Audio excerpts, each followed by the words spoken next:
have a hymn here, so please bear with me. Thank you so much for the introduction, and I'm very honored and thankful to my good friend Joanne tonight. And I'm going to be reading from this book that just came out in September, and this is a cover by another friend and favorite poet of mine, David Meltzer. And I threw some new pointers in here. So I'm just going to, it's from the book, I just decided to dash them in a little bit, and so I'll just read from the sheets that they say.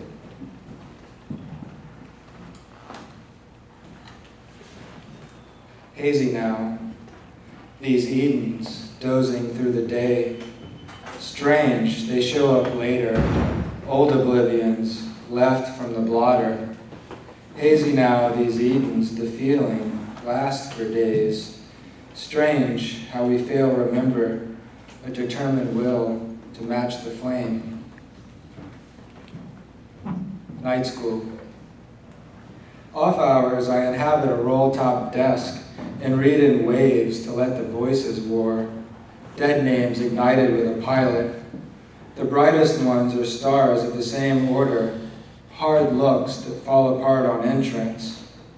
I can never see their faces, but the music stays there, a wheezing organ and my last step to high society. Public crypts that greet you with a smirk. One diamond, one heart, the perfect setting for a silent movie. I feel so caught by the hours dragging and bluff it out with a few notions of my own. The smell of tuberoses starving for a shoulder. Just enough, all these sheets and ruffles. There aren't many sonnets like that anymore. Precise arrangement, contrast, and relief. A fugitive appreciation, learning to hold one's own. You practice for years and make a pact on instinct to surrender it all, entire constellations accomplished in nuance. Then notice another typo, the consignment of the keys, the last monument to this living hand. That last line is stolen from poet John Keats.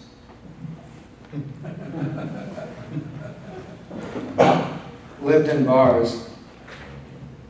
I could tell right away they were gone. Someone down the hall talking in Romanian. What a fantastic composer he was, and how hard it is to find a new needle.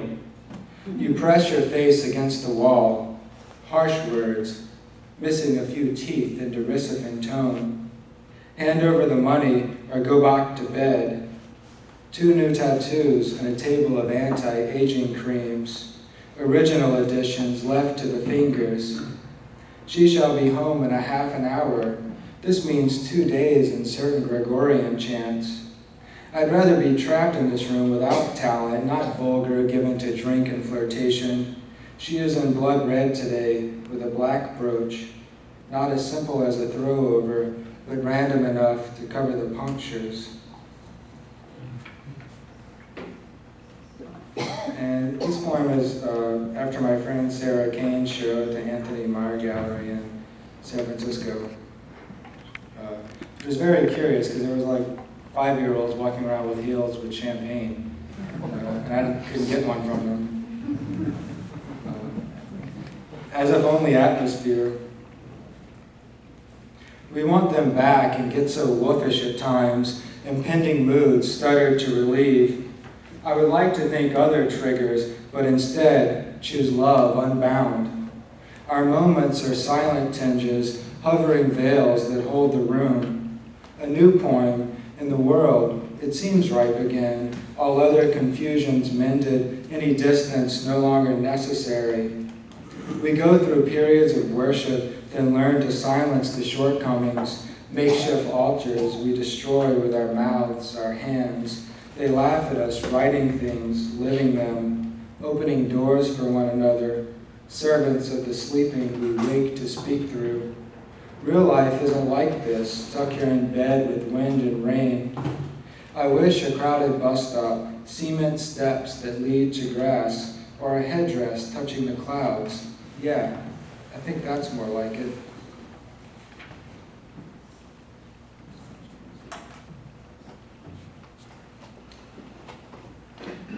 This is AM Showers. Massive illusions encrypt the astronomy and the privacy of daily inscription. What some find as flaws, I claim as divine rights.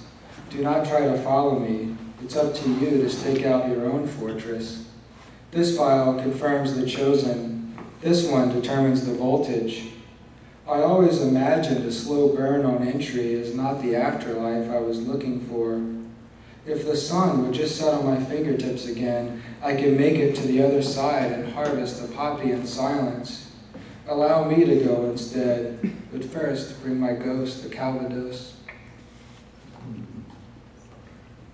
And turns out that's a Pierce Bronson line. That someone told me after I wrote it. I stole it from, is that the Ghost Whisperer or something? Anyway, he likes Calvados. A sunvault for the outliers. Think of me as your unseen host who samples the medication, one stab at the miracle tab, then a new ribbon to honor the rest. I haloed them in one sitting and left the distribution for their makers, a forest of columns to cross and disappear in. Chance has always ordained me to brief awakenings, disordered states that peak in the nerve domain. None of them matter until reaching the harbor. At first, you are their minder who samples the medication, later a crawling queen snake of mimeote fandom. Think of me as your unseen host, a one-night stand sewn into the fabric of a stranger's shirt, new and borrowed for the weekend.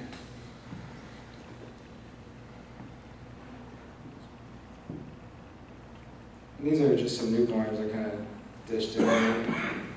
And this one was watching the neighbors watch me across the street. A ticket to Tel Aviv. It's killing season and there's an absence in the inventory. Via that I jammed the blinds so they could watch. Tell me how, and I will. See now how words do? We fill in the spaces we are left to fill. Pan, Astarte, Isis, Hecate. Let me get to the symptoms later. I ordered a long one and felt like a real lord, a noose in the hero's bedroom. It's like that in the otherness. You wake up at the end of another coda and sort out the dimensions into a rare Strauss waltz.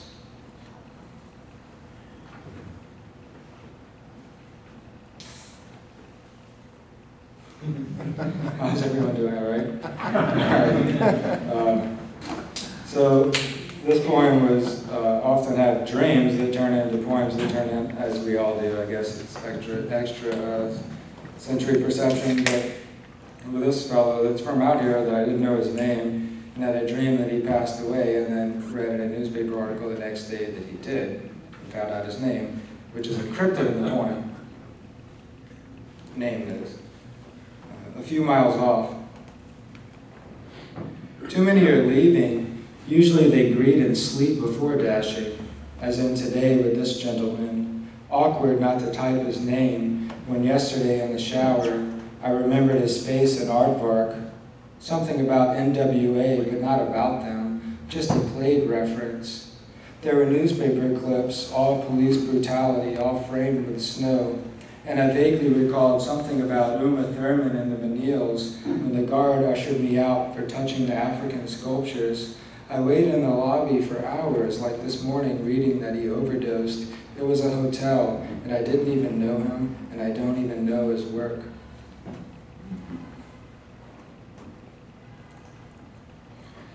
And this poem is pretty much taken from an Eileen Miles essay on Rene Ricard. Here and there, you know how it goes. 50% illusion. It was the late 80s. I dreamt of Florentine vineyard, matching verses and uniform cathedral.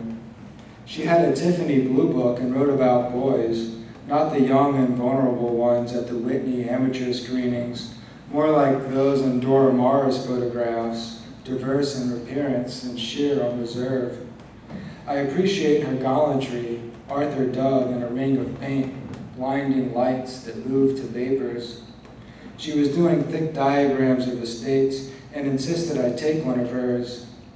I loved him desperately, and now all I have is a lock of his hair. She supported me and was jealous. I must be living again, so thin and without money, a carrier between competing households. They wanted me there early. Everyone was always roaring, mostly art world types, and I was their young poet who arrived a little loaded, smoking and talking and watching their faces change with the light. Should probably go back here. And this is a small little kind of autobiographical poem of sorts, just a little prose block. And I guess you could say it's true, just like everything else. First writes, besides Sundays, there were Wednesday evenings and the occasional Tuesday. They called Tuesdays visitation, and we would meet in the parking lot and load into a van. There were little cards with people's names and addresses on them, and we'd drive around until contact was made. I always managed to hide a few cards and claimed car sickness, but it was too humid to stay in the van. Oftentimes I'd recognize someone from school and felt like apologizing, but I couldn't. On Wednesdays it was a bit easier because we arrived early so my mother could volunteer. I skated the parking curbs on the side of the building and could hear the choir practice. Other times I'd wait on the stairs at the cosmetology school next door. There was this kid who dropped out of 8th grade, and I was his lookout while he smoked. He preferred to be called Fluid and got kicked out of youth group more than once. The youth minister was large and pale and wore tight shirts that made sweat stains around his belly. One day we went on a retreat that turned out to be a rented trailer in the country. In the afternoon we watched films inside, and at night played games in the dark. I wound up sleeping under a table listening to Sanitarium for Master of Puppets on repeat.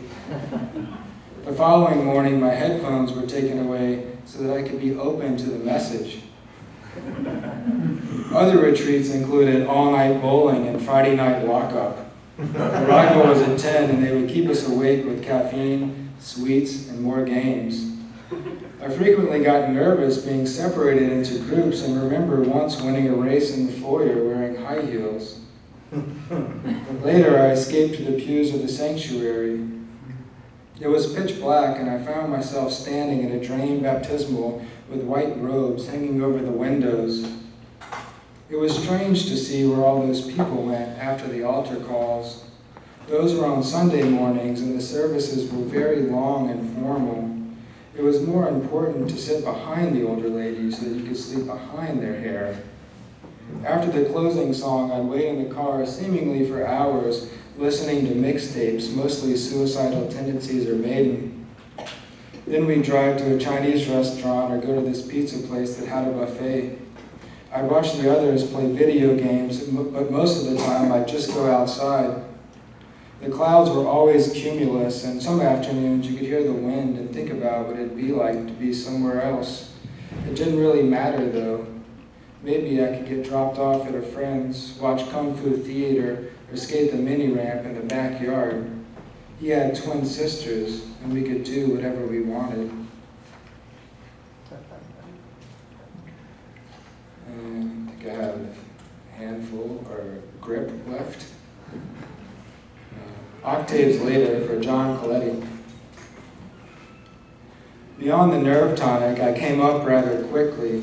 Now it's a way of saying something as if another century had passed, not just polishing the ghost hand, but remaining parallel to the flux. So how should I say what you would better, or how would I without you? Let there be bonus dungeons and main quest factions. Let there be counter states ancillary to the actual, whatever that means. I'm speaking about a vacant hissing, quickening calms that don't belong here. Our commonality is full term, given up to the multiphasic. I think of my perfect first as a secondary act of attending to worlds whose gains are never recent, but persistent enough to emerge without passing.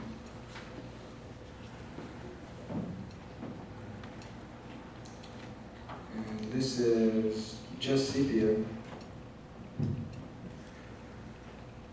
I refuse to settle out of the true, choose to communicate through payphones and paper out here in the country of McAllister and Steiner. We are the only Victorians left, and I wish I wouldn't have said that one something that one time when what I really wanted was to finish cutting the ochre for the gumbo. And read Baudelaire again. His invitation to the voyage backwards reveals all of the magic in writing that one can endure. Each line out loud resounds perfect, and all week I've been thinking about printing a pirated book of such, nothing grand, typed on the Remington 3x4, no address, no copyright, and 50 limited from whomever I run into.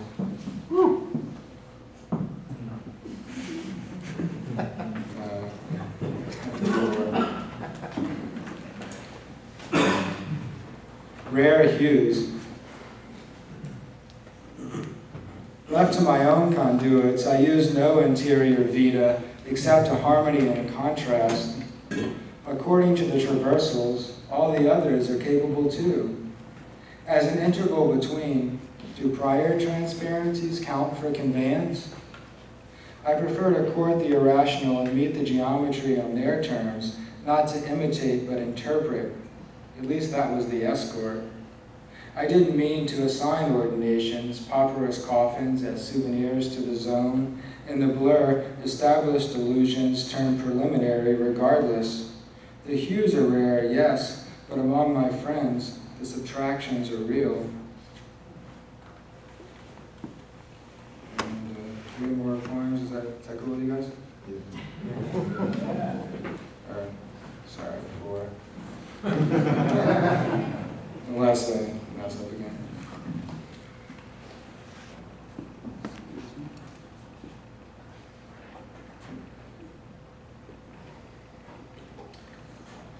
I guess we had too many. I shot him a message, arcane lettering on a lit Roman candle, another fountain peak from a puce daybed. Touching their heads with it, one magnificence swallows the chain and trumps the other. Phrases that meant something when one could mean them. Half reclining nude, half barbarian chieftain. My answer was to do them all. Black glass set in white porcelain rings. Anything convenient should be more convenient. I was also freshly smoked and bathed, one of those rare, non-technological senses of awareness. Find the fetish, they said, or bring the fiend. Fainting rooms, baby sledgehammers, a promise to Egypt. I entered into a banquet of questions and played the embarrassment for a new version of the past. Translate, transpose, transport, transcribe. We step out to live within. And this is the last poem in this book, which is kind of funny because the title is Key to the Map on the following page and there's nothing there. I guess which is fine. You exit through a trap door and follow the winding slopes. The baths are like provinces and filters rolled to perfection. We are broadening what was obvious, well-sought sheets cut off by surrender. I was never a thief in the material. Anything I owned was a gift, and anything I gave was given away. The rest is too inadequate to recall. Centuries before I would have. Now other cares encrypt the mind. Graduated light, mother of pearl pretenders, their free and easy manner was always contagious. And this is Hailing a Luxor. Walking through these projects, I need another out the door for everyone else to seem free. Spare me the details, look me in the eye and mean it. but don't humiliate me for a lack of dedicated grandeur. If my predictions are off, it's not out of boredom. Qualified reality is conflicting enough. It doesn't take forever to gain admittance, though the codes keep changing. To wake up alone is to lie in bed with everything. Some choose to erase the swagger, others trick it out by a wage made worthy. There should always be a score, or at least a looming hookup, to balance the opposites. I recommend what she recommends, Little Kim interview number 6, different track, same disc. See how we are now? Slightly worn and captive with any pairing. And this is the last one. Cloth Heavy. This was a song of iterations, after images eclipsed by a tendency to shift toward their own complement. I enter whichever one refuses welcome. You too can leave if you will. I was meant to loot the system, not the wants, but their walls. Waypoint recitals, contagious in mood replay. The necessities are always random. As soon as they're mixed, everything else is neutralized. I seem to prefer it wayward, one thumb off the money, the other borrowed by likeness. The resemblance is in the distance. No discount for loyal thinking, but this is how you do. Thank you.